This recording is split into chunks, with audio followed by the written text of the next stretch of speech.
Let's try this again. I'm a recovered alcoholic. My name's Tony. Sobriety Day, April 8, 1989. Welcome to the Keystone Big Book Study Workshop with a program of recovery. How we open this meeting is with a bit of outside help. And what do we need for a good meeting? God. Grant me the serenity to accept the things I cannot change. Courage to change the things I can. And the wisdom to know the difference. Read on. We were talking earlier, it was Teddy's 14 years today. It was a great cake, and we went out for something to eat. And we talked about, and people have been talking to me about, they think I intentionally try to disturb people. And I really don't. What I do is reiterate the information as laid out by the first 100 men and women. And the conflict usually happens with people go with what they were taught instead of what is being said and what's being read, right? And the design of alcoholics, the collective understanding, and if you're with a group of people that don't have the collective understanding and they have their own understanding, then there's going to be conflict on what you're hearing here, right? And so what happens is you're not really arguing with us because we're going through the process as laid out, and we read it as laid out, as they laid it out. What most people argue with is their understanding and what they're hearing, right? And so like when we do the worksheets and stuff like that we help you, a lot of people look for their answers, right? And a lot of people look for sponsors that make sense to them, right? which tells you that's going to be a problem right there, right? So one of the things, the design of AA, actually the way it was put together is put together for your success, right? From the traditions that are incorporated before you even realize that. On your first meeting, you are participating in the fellowship and the traditions of Alcoholics Anonymous. The responsible members are ensuring that their traditions are in place, that you have a place to come to where you may find answers to the dilemma that you may be or may not be suffering from. And then they talk about that actually the responsible member. So when I came in here dying of alcoholism, I got worse in AA because I didn't have a solution. I spent 11 years in and out. Right, so I was always in between drinks. I was practicing abstinence. I was not really in recovery because I had no other solution than myself.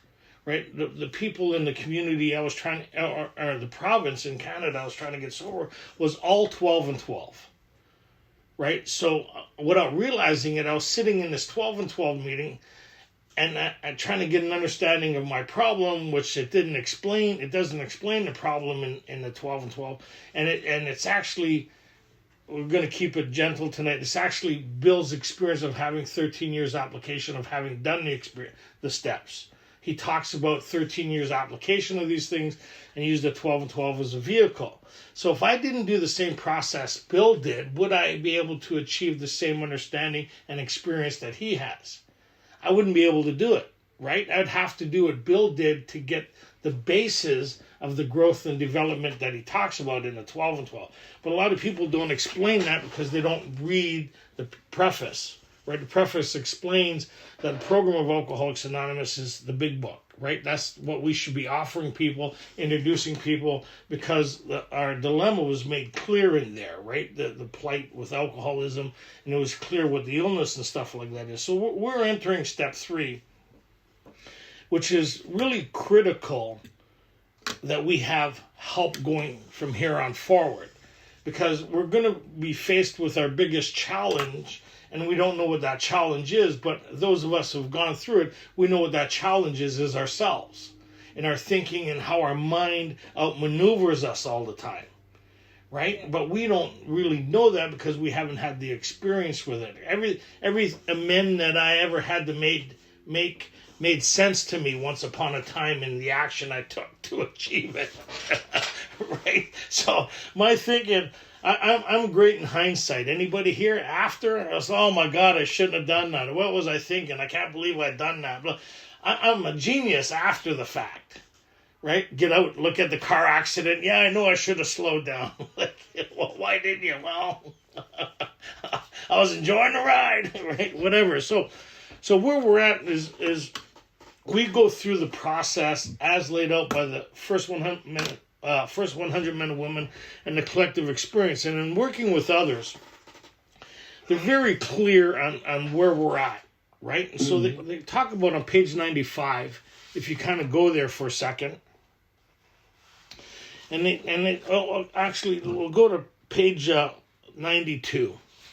So we've done this in great detail, right? We've explained the illness of alcoholism, right? If you are satisfied that he is a real alcoholic, why don't you talk about that second paragraph, if you are satisfied, page 92. And we've done this in great detail. That's what the first portion of the big book is about, from page 44 forward, right? From the doctor's opinion forward, right from the introduction of the book, actually, is where we're getting at this. So go ahead. I'm a recovered alcoholic. My name's Katie. 92. If you are satisfied that he is a real alcoholic, begin to dwell on the hopeless feature of the malady. See, this is interesting. They may not know they're a real alcoholic, and they don't have to. But when you listen to somebody who's afflicted with this illness and they start talking about their story, it becomes very clear whether they're one of us or not. They don't have to admit to it, but just how they talk about their story will reveal whether they're afflicted with this illness or not, right? You can't. It's just one of those things, right? Go ahead. Yeah. Show him from your own experience how the queer mental condition surrounding that first drink prevents normal functioning of the willpower. So if you didn't go through the first portion and you were to read this, right? Dwell on the hopeless feature of the malady, most people would think they're talking about the spiritual malady. Right. Because that's what we hear all the time as a part of the condition of step one, which isn't a part of the condition at all about step one, according to the big book. Right? So here they reiterated what the main problem is that centers in the mind, right? This condition, right? That centers in the mind. And they talk about here how the queer condition surrounding the first drink prevents normal functioning of willpower. So we understand what that means, right? That relapse is a part of our story. You hear people say, oh, relapse isn't a part of our story. Well, it has to be, right? Mm-hmm. Have you ever tried to get sober? Have you ever tried to practice abstinence and found yourself drinking again? See, most people don't understand what they mean by relapse. Most people think, oh, relapse is after I started the steps. No, relapse is the step one condition. I continue to do something against my own will when I don't want to do it. That's the step one experience. Because if you didn't have that experience, would you need to seek step two? Right? You wouldn't need to seek another solution other than yourself, would you? Right. Right? And so a big group of people can be their own solution within the fellowship, and we've covered that on page 2021. They talk about that, and then they talk about, well, what about those who seem to find themselves drinking again when they said they'd never drink again? Anybody like that here? Right? How many people go into treatment for the second or third time? It was so good the first time. Right? You know, when they keep a file on you, there's something more going on here, right? Hey, good to see you again. I wish I could say the same, right? Anybody? So anyways, so where they say AA is designed for our success, and then they talk about here on the next page, they talk about here on actually page 96. And our job is to get them a big book so they can find out what alcoholism is from our perspective, and what our solution is from our perspective, our understanding, not your understanding. The first 3 steps is all about our understanding. You can have your own conception once you understand what we're talking about. Conception is the formulating of a plan, a game plan, right, or an idea, and the wording is quite optional, whether you call it a power greater than yourself, the czars of the heaven, God, or whatever. That's personal to you. But the idea is that you need to engage in a course of action to bring about this result that's necessary to recover from alcoholism. Yes? So what this is, you'd be surprised how many people within our own fellowship has never done what they're asking, what they're going to say is a requirement before moving on here. So suppose you're making your second visit. Everybody see that on page 96? Middle of 96. Suppose you are making your second visit to a man. He has read this volume and says he is prepared to go through the 12 steps of the program of recovery. So they've already read it, right? You hear people say, oh, I'm going to read the book with you. Have you read it yet? Have you gone through it yet? I don't know how to read. Well, here's audio to help you go through the book. There's all these helpful things that help you go through the book. Have you gone through it? You're prepared to go through it. It's like when you look at a recipe or a manual, you just look at the first two ingredients. No, you look at the whole thing, what you need to prepare, what needs to happen, and the course of action you need to take to have a finished product. So you already kind of know here, and you've talked to members, right? And here they're talking about they've read the 12 steps, and are they prepared to go through with it? So where does the action part start, right? The action actually starts in 4, but the preparation is 3 to make a decision whether I need to go through with this or not. But there's a catch that happens here, right? If you were able to figure it on your own, they would just say, good luck, let us know how it goes from here, right? But they don't say that. They kind of reiterate the importance of having somebody with the collective experience. Go ahead. Having had the experience yourself, you can give him much practical advice. Let him know you are available if he wishes to make a decision and tell his story. But do not insist upon it if he prefers to consult someone else. 100%. And then they kind of go into that stuff, and really interesting. So now if we go back to the introduction of this thing, when we go back to page 25, and they talk about here, actually we're going to even back up once in a little further. They talk about here on page 19, I'll say it really fast. Many could recover if they have the opportunity we have enjoyed. So those of us who have recovered, our main responsibility is to present what was freely given to us, right? And so people could have or get access to the life that we're living through the relationship that we've developed by getting access. It's not so much the 12 steps that we're kind of talking about. It's the relationship the 12 steps got us, right? And if you want that, well, here's the course of action. Remember when Ebby was talking with Bill, right? He talked about his experience that he got as the result of his friends taking him through a course of action. He didn't get into the course of action that deep sitting with Bill. He got into the course of action after Bill made the decision and went to treatment for the 3rd time. His friend walked him through this course of action. And that's the same within our fellowship. People continue to relapse until they have this experience. How do people get this experience? Right? Is another member walks them through it. If they could have found it themselves, then in how it works would say, good luck to you. Let us know how you do, right? This is rarely have we seen a person fail who's thoroughly followed our path. Hey, buddy, what's going on? My rescue dog. So then page 25, it talks about our responsibility here. There is a solution. And we'll kind of start with that because it kind of leads us to where we're going here. Everybody on 25? Yep. And if you have any questions, write it down on a piece of paper. We'll revisit it after. So we've gone through this in great detail. We're coming up to the introduction to step 3 here, right? And we're just doing the groundwork.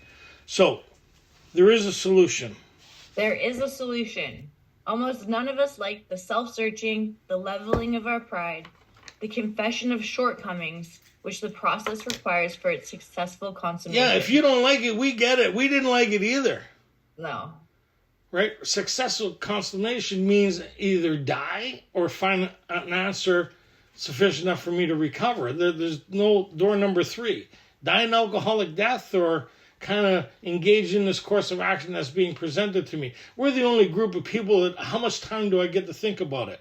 Like, you're drowning. I have a life jacket for you. Do you want to, I don't like the color. I'm not digging that too much. It kind of clashes with, Nobody wants to do this. Yeah. It doesn't even seem like, well, when I used to look at it, it didn't even look like it would work. Like, why am I going to do that? It's the last thing. anybody could have ever told me to do, but it worked. But when you have no other alternatives because you tried everything, you've tried everything else. No more phone calls, yeah. And that's funny. You come to a fellowship that's 12-step based, outlined by the Big Book of Alcoholics Anonymous. The fellowship took its name, right? This is the last thing we do or the last thing we get introduced to or talked about. It's kind of weird, right? It's kind of, well, okay, it was the last thing I tried, and oh my God, it seems to work. Teddy was talking about that today. Okay, go ahead. But we saw that it really worked in others, and we had come to believe in the hopelessness and the futility of life as we have been living it. So there's it. So the hopelessness and futility of life, that's your experience. You come to a couple meetings and you see our experience. You see the demonstration of there's a different answer here. You hear these people talking, and they sound just like you are. They say they used to be like this, and it's hard to imagine that they were like that. But they seem to speak your language, and they seem to have a way out, right? So that's kind of what the idea, I mean, if I do this thing that makes no sense, because that seems to be the prerequisite, if it makes sense, maybe we're explaining it wrong. Right? If it makes sense to you, tell me what you're hearing, right? Because really, it doesn't make any sense. Or you're lying. You just don't want to. You don't want anybody to know you don't know what you're talking about. Because everybody talks like they've done the steps in a meeting. You ever notice that? Yeah. Until you ask them to show you what they've done, and then they stop talking to you. Yeah. We're good puppets. We're good puppets. Yeah. Go ahead. The comedian. When therefore we were approached by those in whom the problem had been solved. So that's it. So therefore, when we were approached by those with whom the problem had been solved, that's why we put on these studies, right? We have the practical experience, haven't gone through this. We help other people find an answer to their dilemma, but also explain in great detail what they're up against and why relapse is inevitable. That's the step one promise. Right? And when you have the step one experience, you're looking for step two. It's like if you're treading water, you're kind of okay and you know where the edge of the pool is. But if you're out of the boat and you have swimming isn't your strong suit, and you start getting tired and kind of going under a bit, then you're going to get really panicky, right? You're going to get really panicky on like, there's got to be, I need some help here, right? And that's kind of like the essence of step one, that panic.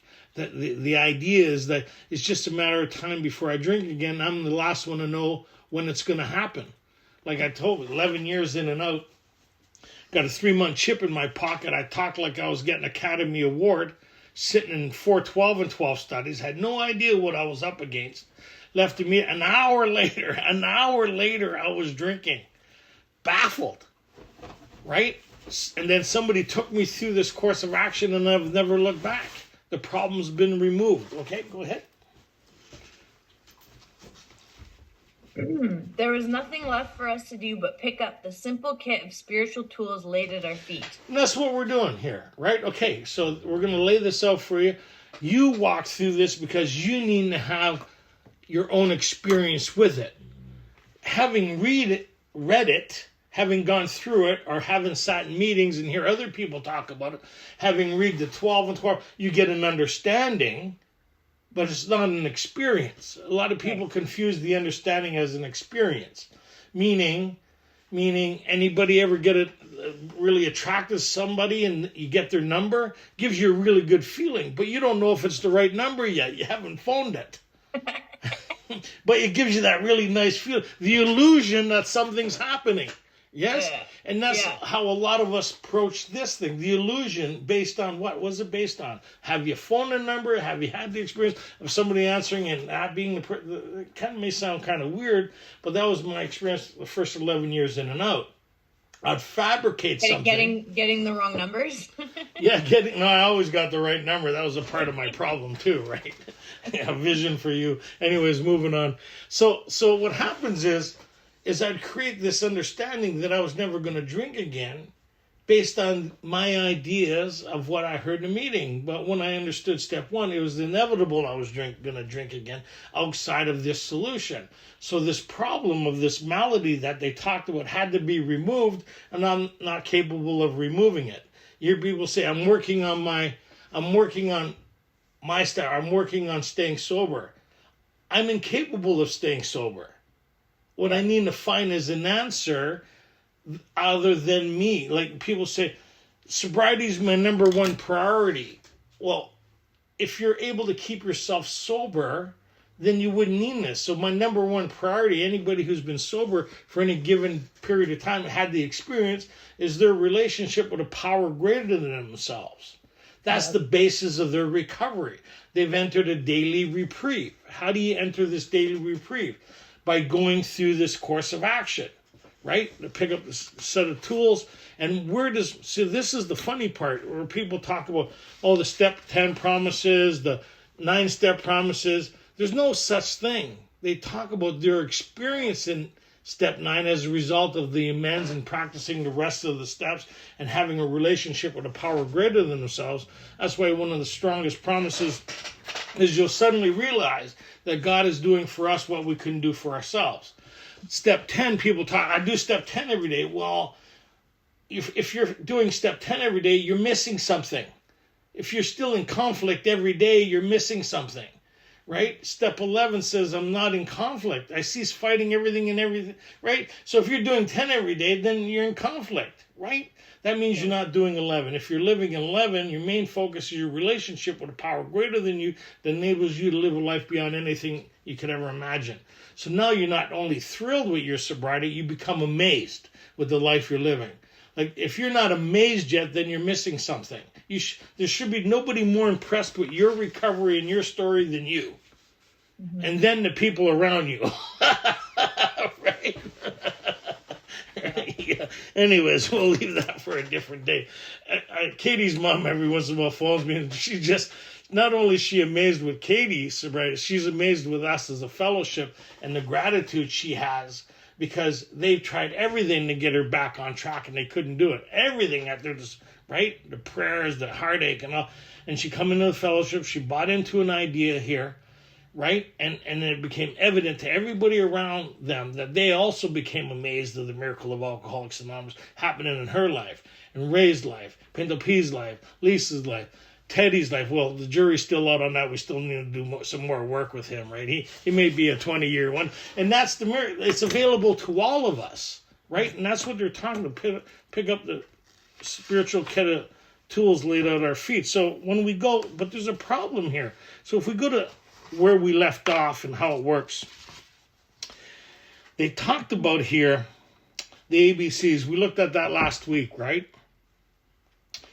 Yeah. That we were alcoholic and could not manage our own lives. If you can't stay sober, would you say that's a little unmanageable? Yep. Like, they're not talking about paying your bills on time. But if you're drinking your money, I think that kind of covers. Like, there's irresponsibility and immaturity. That's not alcoholism, right? A lot of people don't pay their bills or late on rent or miss work. That's the human kind of thing here. That we're alcoholics, could not manage our own lives. We keep on getting drunk when we shouldn't get drunk. Anybody here? Yep. Anybody ever get their rent money mixed up with their drinking money?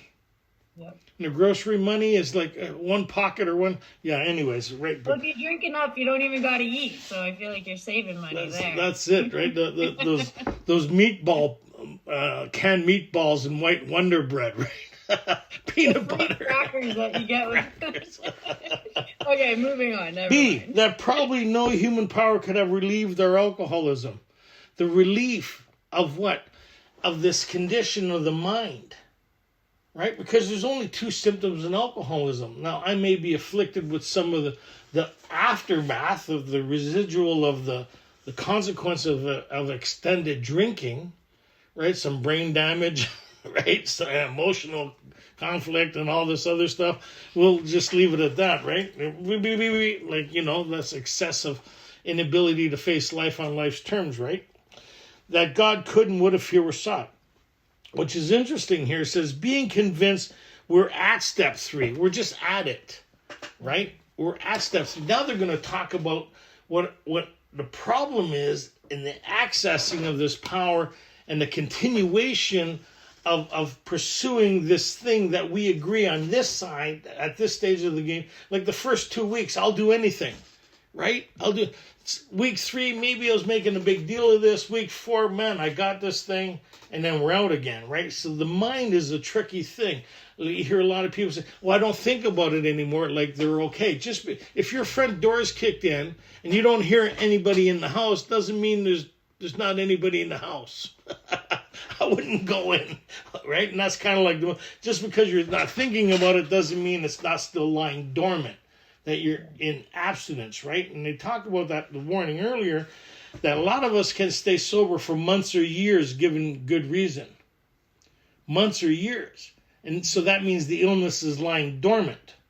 And then when it represents itself, we find ourselves with drink in hand again. Anybody like that? Or you know people like that? It's really interesting. And then there's another group of people who where we're at, they go through this course of action. They've had a psychic change or spiritual awakening that they talked about in the spiritual appendix that we've read, that removes this component, removes the malady, where we no longer have an alcoholic mind. Because if you have an alcoholic mind, you're in danger of drinking. No ands, if, or buts. So the whole process is to create a shift to remove this process. It's like having a nail in the tire. It's just a matter of time before it leaks again, no matter how much air you put in. And it always runs out at the worst time, right? And we're always the ones surprised. I can't believe this is happening. Well, didn't you have this happening for a while now? Yeah, but I can't believe it's happening now. Well, welcome back. Come back. Here's your chip. Like, I can't believe this is happening again. Well, you have this illness, right? So what needs to happen is we need to go through a course of action, remove the nail, put a plug in it, not a plug in the jug, remove the problem, have it repaired in such a way where it's no longer afflicting the operation of the vehicle the way it's intended to operate, but it still has that thing that needs to be kept an eye on, right? We don't do it though. If I keep the monitor and all that other stuff, then it kind of takes care of itself. So here they start talking about being convinced. Go ahead. Being convinced, we are at step 3, which is that we decided to turn our will and our life over to God as we understood him. So later we talk about the care of, right? What are we turning over? Our thinking and our actions. Our thinking and our actions, because there's something more going on here than alcoholism. Mm-hmm. I mean, alcohol was a solution to me before. Maybe I'm in the right room. Am I in the right room? What was the solution to me? Was a drink, regardless of what's going on. I'm sitting in the hotel. My life's on fire, but I'm having another drink. I'm living in the moment. The promises are coming true. I intuitively know how to handle situations. And then they call last call. And then it's kind of like, oh no, the reality of, is there a bootlegger or is there still another party happening? Don't you got a wife to go home to? Don't you got a job? Don't you got kids? No, not really. I got another drink to go to. Anybody? Mm-hmm. Right? Okay. Yeah. So my thinking and my actions, I don't know what they are yet, but I'm willing to turn it over, right? Like turn it over to the care of. That means to the care of something. The best way I've ever explained this is I take my will in my life and I put it in an envelope. My thinking, my actions, and at step 11 I get it back. Right? So in step 11 I get my will back again, and it's the proper use of will, because you'll never be without your will. Yeah. You never. If you were able to turn over your will to God, then it would be a 3-step process. Yeah. Because what problem would you have if you were really able to turn your will in your life over to God in step 3? You wouldn't have any problems, would you? That's why it's an idea that I'm going to pursue this thing. Because if I was able to do it, I wouldn't have any problems. Think about it. Oh, don't think about it too much. Sorry. Seeing some disturbance in the screens happening there, some static. Everybody come back. Stop thinking. Okay, go ahead. Okay, just what do we mean by that? And just what do we do? So they're going to explain what they mean by that and what they did, yes? Yeah. Okay, what's the first thing? The first requirement is that we be convinced that any life run on self-will can hardly be a success. On that basis, we are almost always in collision with something or somebody, even though our motives are good. So here they're talking about the human condition. I can't see what they're talking about. That's what why I'm going to give you a disclaimer, because we've already been through this read through it. I mean, so on page 64, they talk about that on 63. Sorry. Next, we lunged out a vigorous course of action. The first step of which is the house cleaning, which many of us have never attempted. I know a lot of people in our fellowship who's never done this process. And what's the purpose of the process? Well, there's a couple things, the purpose of the process. One is to get access to power, yes? Mm-hmm. Two is to see where my problems stem from, right? What they're talking about here. Pardon? To face and be rid of the things that are blocking. Right, so the first requirement is that we be convinced that any life run on self-will can hardly be a success. Where do I need to see that? I need to see that in the fourth step. Yeah. That's how they seen it. If you're able to see it, like the consequences of our action is one thing. What created it is something else. It's just two different things altogether. So I need to do the fourth step to find out what they're talking about and the application of spiritual principles to get relief of the things that cause me my difficulties. Right? Mm-hmm. Earlier it says these people talked about they rised above their problems and we only smiled because we didn't understand it. That they were inwardly rearranged, that they were governed by something different. The spiritual appendix talks about they've tapped into an inner resource, right? Where they talked about that in We Agnostics. They talked about this access is deep down within. That's where this power source is. And we need to get access to it so we can harness it to create a change in our life. That's what the recipe's for. So when we learn to apply these principles as they're going to show us in a fourth step, we get to see a couple things. How, one, it creates relief from the bondage of self. How I get a new freedom and new happiness, and I start getting an answer for the dilemma that happens in my mind. I start experiencing a bit of freedom and happiness, and I see how these spiritual principles create a change within me that I don't understand how it works, but it seems to get some relief from the experience of it. Right? Mm-hmm. Like I couldn't tell you how alcohol worked when I drank it, but I got relief from it, and you didn't even explain it after that. Give me the second drink, I'll take it from here. Anybody? Yeah. Well, let me explain how this works. No, give me the drink and I'll explain how it works. I'll explain to you how it works. That's, you gotta have the experience. Like there's talking about drinking, then there's drinking. Anybody notice there's a big difference when you experience that sense of ease? That followed by nobody move. No. Anyways, up against the wall. Okay, that's a different party. Okay, so now they go through this thing here. And what's really happening is you've covered, but what usually happens, right on page 61, I want to cover this really fast. What usually happens of trying to run the show ourselves, right? So what usually happens as a result of us applying self to self and then trying to fix everybody around us? How many people have been sober 2 weeks and start focusing on the people around them? Yeah. No wonder I got problems. Look at these people. Mom, dad, brothers, sisters. And I found an answer. I'm going to start working on all you people. You've been a shit show for the last 16 years. You got 2 weeks of sobriety. You're going to come and help us out now. This is what usually happens. And then we get offended. We get offended by these people we're trying to help. They just want their money back. And we're trying to borrow more. And we don't understand. Why are they like that? Okay. This is why. Go ahead. What usually happens? Middle of 61, what usually happens, the show doesn't come off very well. He begins to think that life doesn't treat him right. Anybody? Yeah. Life don't treat me. Why is God doing this to me? Why is this happening? Because he doesn't like you. He drew your number again. That's the ultimate ego, eh? I can't see how I'm doing this to me. Why is God doing this to me? God says I'm okay with that. You can blame me for now until you're able to face yourself later. Willing to go to any lengths to see that maybe Milton Merle, he was a great guy. He passed. He gave me a sticker and I didn't get it at first. He says, put this on your mirror. You are now looking at the problem. So I put it on my girlfriend's mirror.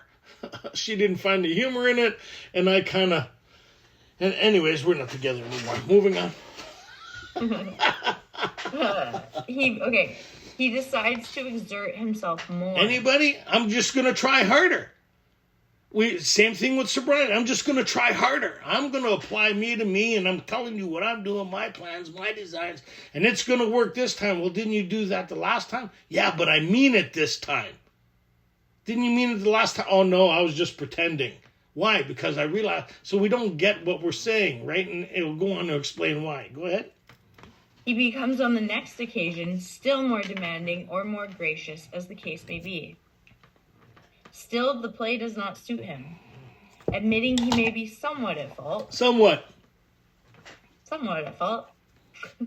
He is sure that other people are more to blame. Can I get an amen on that? Yeah. yeah. Like, look at you people, right? No wonder I'm having problems. Huh? Yeah. If you would just lend me money, and if you'd quit asking for your rent, and if those people would stop looking for me, right? Huh? Yep. He becomes angry, indignant, self-pitying. What is his basic trouble? Is he not really a self-seeker, even when trying to be kind? Is he not a victim of the delusion that he can wrest satisfaction and happiness out of this world if he only manages well? So if you're a victim of a delusion, who's the only one that don't know you're in a delusion? You. So that's why you need to do a 4-step. If you were able to see this, then you wouldn't need to do a 4-step. Because our minds are so warped. But we don't know it's warped because our mind is actually in defense of ourselves. It's defending us. Because if we seen the truth, we'd be crippled by it. Anybody have moments of clarity in their life and crippled by their life and what's happening in the pain and the anguish, where it feels like somebody's having a tug of war through your soul with barbed wire, and you got snot running out of your nose, and you just can hardly breathe. You're having an anxiety attack. Anybody have that level of fun in existence? Oh, yeah. Living the dream. Anybody? Living the dream. And then somebody knocks on the door. You okay? Oh yeah, I'm fine. So the mind, right, is really. Anyways, go ahead. Is he not a victim? Oh, I just read that. It's worth reading again. Okay, is he not a victim of the delusion that he can wrest satisfaction and happiness out of this world if he only manages well? Is it not evident to all the rest of the players that these are the things he wants? And do not his actions make each of them wish to retaliate? And so earlier it talked about, on one hand, we could be kind, considerate, and loving when we're getting our own way. Anybody? Oh, yeah. And when we're not getting our own, we become mean, right, and punishing. So that's why usually people don't talk about your drinking more than once or twice, because we punish them for bringing it up. So they become silent within their own home, right? And if you lived in a home with an alcoholic, the key in the door creates the anxiety within the residents. Anybody deal with people like that? But they can't see it. They don't know what your problem is. Why are you acting like this? Why are you bringing up the past all the time? Why can't you just get over it? Because it's continuous, right? We're rewarding and then we're punishing, as long as we get our own way. Right? That's the human trait, right? So next page. This is why we really need to engage in the rest of the course of action, where they're not asking you to do a lot of thinking and reflecting at this time. That's why they only deal with the one issue of alcoholism, right? And unless this matter is overcome, then we're going to die an alcoholic death. So these rest of these problems that you're having with people, places, and things, money, property, prestige, warrants, rent, is secondary. If you die of alcoholism, none of that stuff matters. And if you get any of that stuff back, alcoholism is just going to take it away again, right? Because it's lying dormant. Mm-hmm. So when you recover from this illness, then you have, like Bill talked, he had a way of life that answered all his problems, right? So when I first was trying to get sober 11 years, and I'd speak at a meeting, and people would refer me to all these different fellowships. I'd be going to all these different fellowships because I had a problem everywhere in my life, right? But then when I went through this course of action, all of those other problems seemed to subside, to take care of themselves. Really weird through the application of spiritual principles and this way of life. Created a shift in my mind through the application of this thing. So why we need to work with people, or why we need to be diligent, why they ask us, they beg of you to be fearless and thorough from the very start, because they know your mind's going to turn on you and you won't be able to see it. Right? Yeah. They already know that because it's happened many a times before that, but you haven't been able to see it. So they're talking about their experience here in the human condition. This is page 62, selfishness. I wonder why I have this highlighted and underlined and starred. I think you haven't muted it. I underlined it for you. I know. Sounds familiar. I could probably do it with my eyes closed. Go ahead. 62, hang up the phone. Selfishness, self-centeredness, that we think is the root of our troubles. Driven. So wait. So the root is below the surface. You can't see it. It gets undetected, and it's determining how you conduct yourself. And this is really interesting, how the book kind of always go full circle again. But if you kind of look at what they were talking about on page 54, is the exact same thing what they're talking about here. It talked about on 54 here, they talked about here, did not these feelings after all determine the course of our existence? Right, our feeling, our emotion, all this stuff that happens at a subconscious level is making decisions that we act on without realizing that our past is determining our present. We can't, because the root at something is like anybody ever been in a situation and it reminds you of a past situation, so you're no longer responding to this situation, you're acting on past situations, which is recreating that situation again with the new person you're with. Yeah. It's interesting, eh? But you can't see it because we haven't gone through this process, right? So they talk about here, okay, so then it talks, well, go ahead on page 62. Back to 62. Yep. Driven by 100 forms of fear, self-delusion, self-seeking, and self-pity. We step on the toes of our fellows. So how are you going to figure this shit out? Driven by 100 forms of fear and self-delusion. Self-delusion says, I have this, I need to go no farther. You wouldn't believe how many people I work with that's taken years to go through this process. They suffered in recovery. Suffered. They looked for relief recovery instead of, right, spiritual process recovery. There's the difference. There's being relief oriented, where you go from one situation to another. You're always conflict oriented. You're always spending money you don't have. You're always in situations that you shouldn't be in. You're pursuing things that cause you momentary happiness followed by pain, anguish, and embarrassment. That's the human dilemma. You're doing things that you don't want to do, and you're not doing things that you want to do. And when you get asked to share, the promises are coming true. Right? Yeah. You're at home weaving a rope or loading a gun. Somebody's going to get hurt real bad. I don't know if it's me or somebody else. Nuts. But then people, if you had one of those teleprompters beside you while you shared, would what you're sharing and what's going on in your mind be the same story? Oh no, let's not go there. Because we get a mantra. We get our talk when we go to meetings. Anybody? It's like being a circus speaker. It's the same talk that's on the CD. Nothing changes. 5 years later, same talk. Entertainment tonight. Okay, go ahead. Yeah. And they retaliate. Sometimes they hurt us, seemingly without provocation. I was just standing there minding my own business.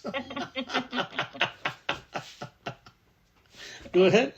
But we invariably find that at some time in the past, we have made decisions based on self, which later place us in a position to be hurt. So you got to be able to see that. You need to be able to go through a process to see how we set the ball rolling. And that's what the 4th step is about. Right? They talked about, they arise out of ourselves. And the alcoholic is an extreme example of self-will. They use that a couple times in the resentments and the fears. So we need to learn a recipe of the application of certain spiritual principles, that how we can master resentments instead of being victim to it. How we can outgrow fear instead of being crippled by it. how we can have the relationships that we seek instead of ruining and being governed by them. How our sex instinct could come into a place where it doesn't cause us shame, guilt, and remorse anymore. Or we're not trading ourselves for things, which we've all done, right? Even men, we all do it, right? We sell ourselves short, cause ourselves pain, anguish, and then we cause harm to other people that we carry with us, the things that we've done to other people. As long as this stuff is all at a subconscious level, we're always going to create the same and worse. So I need to be free of these things, right? Go ahead. So our troubles, we think, are basically of our own making. They arise out of ourselves, and the alcoholic is an extreme example of self-will run riot. Self-thinking and energy run thinking and actions. Anybody ever been driven by their thinking here?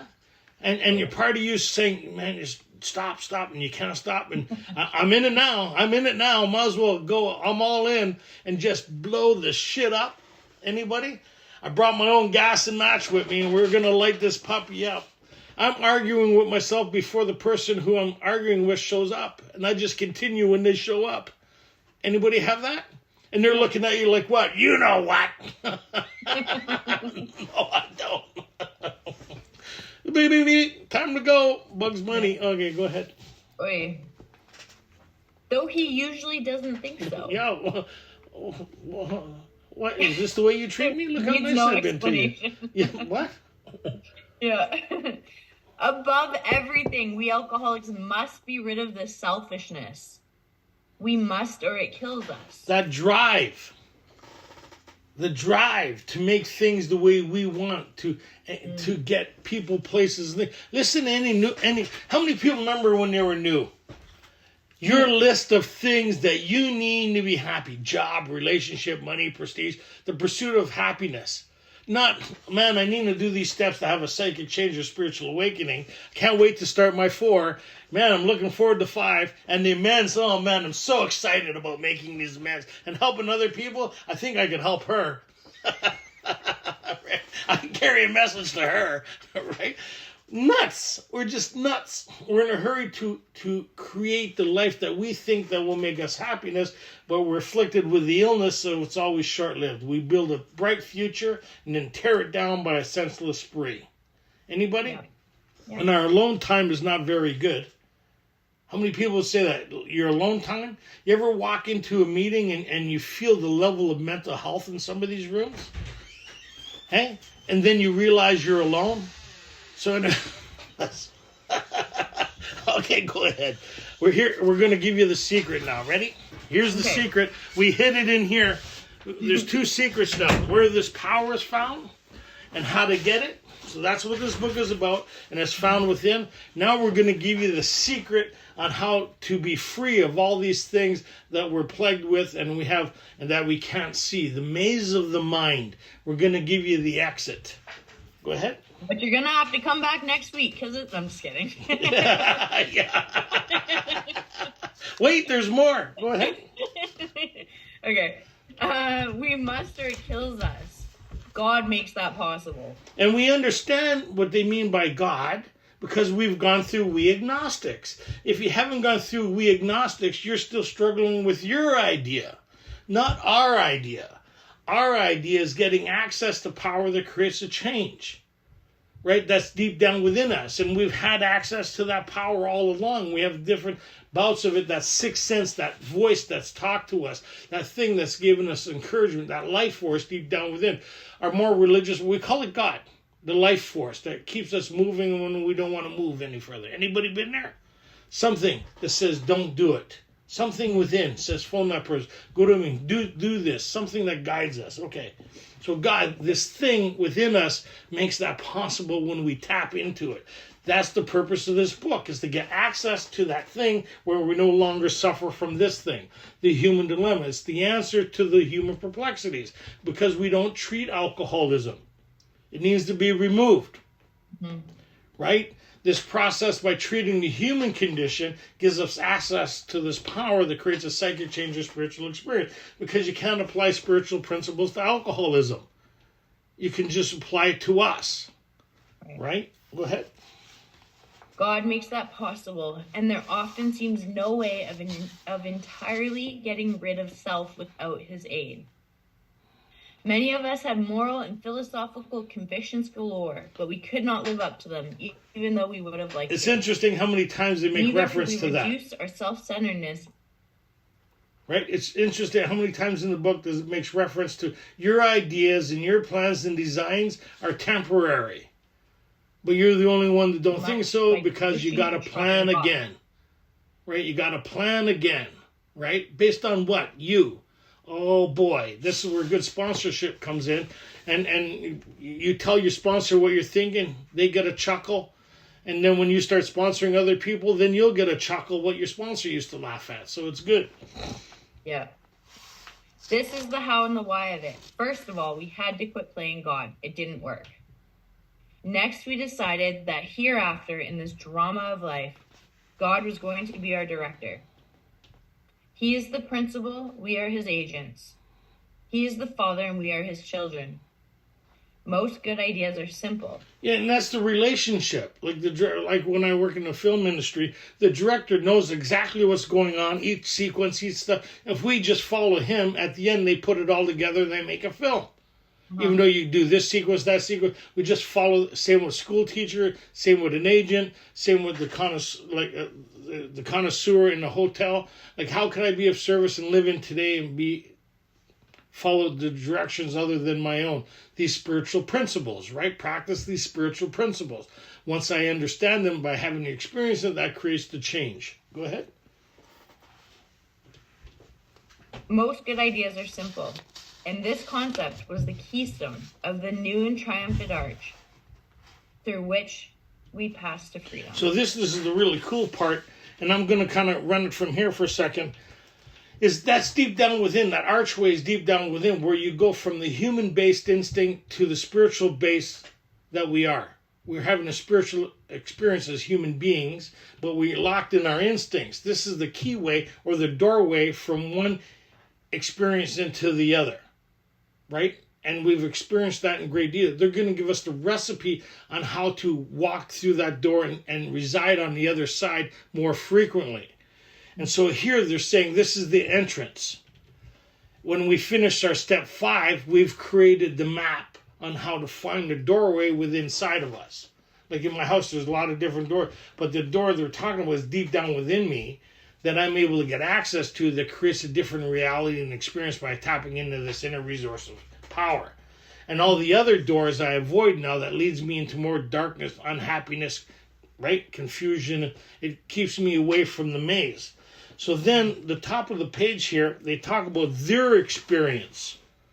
Right? When we sincerely took this is not the step 3 promise. This is their experience of having gone through the rest of the course of action. They talk about from the top of 63, where they say now, we are now at step 3. We've explained to you the dilemma that you're up against. Not only are you afflicted with this illness of alcoholism, but you suffer from the human dilemma that you don't have a solution for. And the more you pursue a solution, the worse it gets. Right? They call that the bedevilments. That's not alcoholism. That's the human condition that most of the world suffer from in one form or another. But for us, it's critical because the insanity of alcohol keeps returning. Right? Yeah. So here it says, we're now at step 3. Many of us said to our makers, we understood him. God, I offer myself to thee, to build with me and to do with me as thou wilt. Relieve me of the bondage of self that I may better do thy will. Take away my difficulties, that victory over them may bear witness to those I would help with thy power, thy love, and thy way of life. That's a summary of the course of action that we're going to embark in. That's not the step 3. That doesn't happen in step 3. It's a summary of what we could expect by continuing through this. And what they talk about later on, farther down, it says the wording is quite optional so long as we express the idea. What's the idea? That I'm going to pursue this course of action, and the first benefits of it is the relief of the bondage of self, the imprisonment. The second is the difficulties I cause myself. I get relief and an answer from that. And what's really cool is the message of Alcoholics Anonymous, that I may bear witness to those that help with thy power. That's the message. That's the 12. When I carry this message, is my relationship with a power greater than me that creates this change. Because you could do the 12 steps all day long, unless you have the experience the 12 steps get you, it's secondary. It's moving from the mind and the understanding to an experience that happens within. And once you have that experience, no further explanation is necessary. You have a new freedom and new happiness that the promises talk about. Right? You comprehend the word serenity. You have a new peace and new freedom, no matter how far down this. So when they outline the promises as their experience in step 9 and in step 10, we see they align with the spiritual appendix. They're all happening at the same time. They're not happening individually. Step 9, step 10, and the spiritual appendix, right in the back of the book, are all happening simultaneously. And what usually takes place in a few months can seldom have been brought about by years of self-discipline. The reason we can't wait years is because of the element of alcoholism. But once this component's removed, then we grow along spiritual lines that we read in the second half of how it works. We claim spiritual progress. What that means is like my sister Katie here, is like when she went back to she went to one meeting, she punched the guy out. Okay. Did the steps, went back to a meeting, made amends, and stopped punching people out in meetings. That's progress. Now, she was still swearing at people, but that's a different story. That's progress. Yes? Yeah. And we become miracles of mental health. And then their parents call and send you cookies, and they're so grateful that they're not walking around in paper slippers and holding on to their gown. And that's the trick. I don't want to tell everybody. You just set the bar really low, and then you're always playing progress. And so the miracle is is why are we so excited to see you when you're new? Because we know what's available here. Is the story of Alcoholics Anonymous. Our responsibility is to ensure this is available for those who are new. And what's that? The traditions that are in place in my home group. The carrying of this message is paramount, right? In tradition 1, tradition 5. And that we seek out the newcomer and we get them to start walking with us without them realizing it. And as long as they keep showing up, we keep working with them. We don't ask them for permission. Right? They show up at your home group, that's consent. You keep working with them. Now, if you're a guy, I would leave the girls alone. That's not what we mean by working with them. Right? The guys work with guys unless some of the women don't, if you've been sober a while and the women can't find a sponsor because they're too crazy for the other women, then you could sponsor them, right? But that's very seldom. Only got a couple. But this is a beautiful thing here. This is designed for our success, right? And now when we start going through I'm just making a decision to embark on the rest of this course of action so I could have my own experience with what I see with everybody around me. Does that kind of make sense? Yeah. So, and you can't help but get it on you. I don't believe it. Doesn't matter. You'll be contacted shortly. Keep walking with us. Right? That's why it talks about, we'll suddenly realize, holy shit, there's something going on here. Yeah. And if people around you will experience the promises before you do.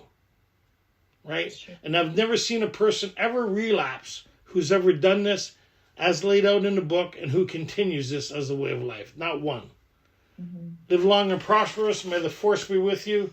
And I really enjoyed tonight. I really enjoy everybody who participates and help others.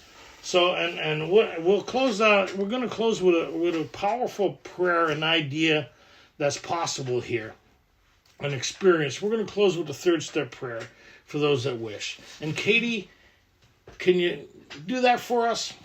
Sure. God, I offer myself to thee, to build with me and do with thee. Oh my gosh, I'm stressed out. God, relieve me of the bondage of. Oh my God, I don't know. What page are we on? Okay. You put me on the spot. I was checked out. I know. That's what we do. That's what God does. It's like the code to my garage. If I think about it before I get there, I can't do it. So it says, as we understand him. collectively, we all have the same understanding here. It's not individually anymore, it's collectively. We all have the understanding of this power. And our God, I offer myself to thee, to build with me and to do with me as thou wilt. Relieve me of the bondage of self, that I may better do thy will. Take away my difficulties, that victory over them may bear witness to those I would help of thy power, thy love, and thy way of life. May I do thy will always. We thought well before taking the step, making sure we're ready, that we could at least abandon, not surrender, abandon, right, ourselves utterly to him, to move in a new direction. Peace and prosperity. We'll close the meeting, and anybody have any questions or anything, we'll have some some fellowship after, and yeah. See you next week.